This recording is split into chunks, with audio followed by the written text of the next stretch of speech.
মোহাম্মদ আবুল হাসনাত, কুমিল্লা 4। ধন্যবাদ মাননীয় স্পিকার। মাননীয় প্রধানমন্ত্রীকে ধন্যবাদ জানাচ্ছি।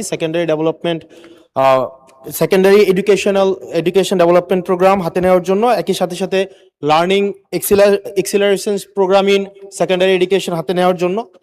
মাননীয় স্পিকার, আপনার মাধ্যমে আমার প্রশ্নটি হচ্ছে, একটা বিশ্ববিদ্যালয়ের শিক্ষার্থী অথবা যারা চাকরি প্রার্থীরা যখন প্রাথমিক বিদ্যালয়ে শিক্ষক হিসাবে চাকরি করতে যান, তখন সেখানে 11,000 টাকা বেসিক দিয়ে শুরু করেন বর্তমান প্রেক্ষাপটে।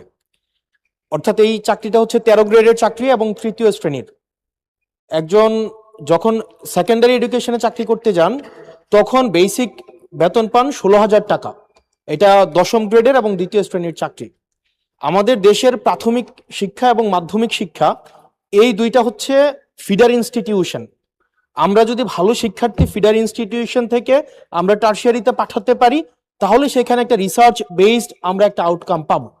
মাননীয় প্রধানমন্ত্রীর কাছে আমার প্রশ্ন, বর্তমান বাস্তবতায় 11,000 টাকা বেসিক এবং 16,000 টাকা বেসিক দিয়ে এই আসলে শিক্ষক হতে আগ্রহ নিয়ে এসে এখানে আসলে দিন শেষে সার্ভাইভ করা খুব কঠিন হয়ে যায়। সেজন্য প্রাথমিক এবং মাধ্যমিক শিক্ষকদের বর্তমান প্রেক্ষাপটে, আপনিও বিদেশে দীর্ঘদিন থেকে এসেছেন, আপনি সেখানে শিক্ষা প্রতিষ্ঠানগুলো দেখেছেন, সেই বাস্তবতায় আমরা এই ফিডার ইনস্টিটিউশনগুলোর শিক্ষকদের মান উন্নয়নের জন্য, তাদের বেতন বৃদ্ধির জন্য, যাতে করে বেশি বেশি মানুষ বা শিক্ষার্থী এই ধরনের চাকরিগুলো করতে আগ্রহী হয়, সেটার জন্য আপনার বিশেষ কোনো পরিকল্পনা রয়েছে কিনা সেটি জানতে চাচ্ছি মাননীয় স্পিকার। মাননীয় প্রধানমন্ত্রী।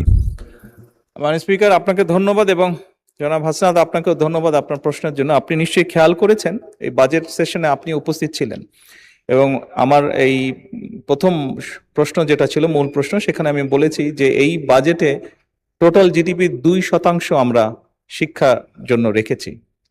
এবং শুধু তাই নয়,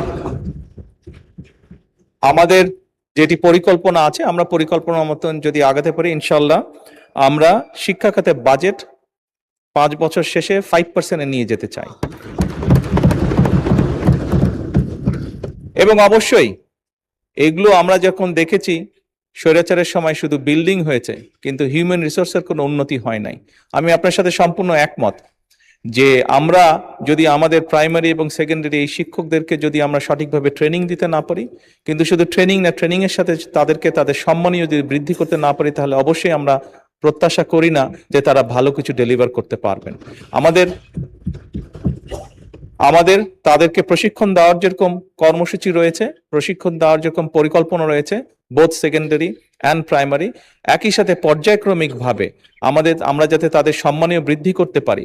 আমরা অনেক সময় দেখেছি প্রাইমারি স্কুলের টিচাররা, এই সংসদে দাঁড়িয়েও আমি বলেছি যে অনেক সময় আমরা এখনো দেখি যে প্রাইমারি স্কুলের শিক্ষকরা তাড়াতাড়ি করে ক্লাস করিয়ে হয়তো আরেকটি একটি কোনো জবে অথবা কৃষিকার্যে যেটাই হোক, একটি সেকেন্ড জবে তাকে যেতে হয়, তা না হলে তার জন্য সংসার চালানো কষ্টকর হয়ে যায়।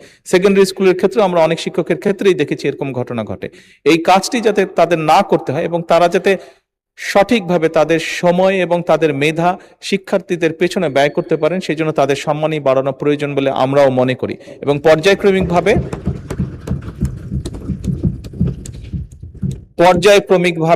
আমরা এই কাজটি ইনশাল্লাহ করব এই দেশে।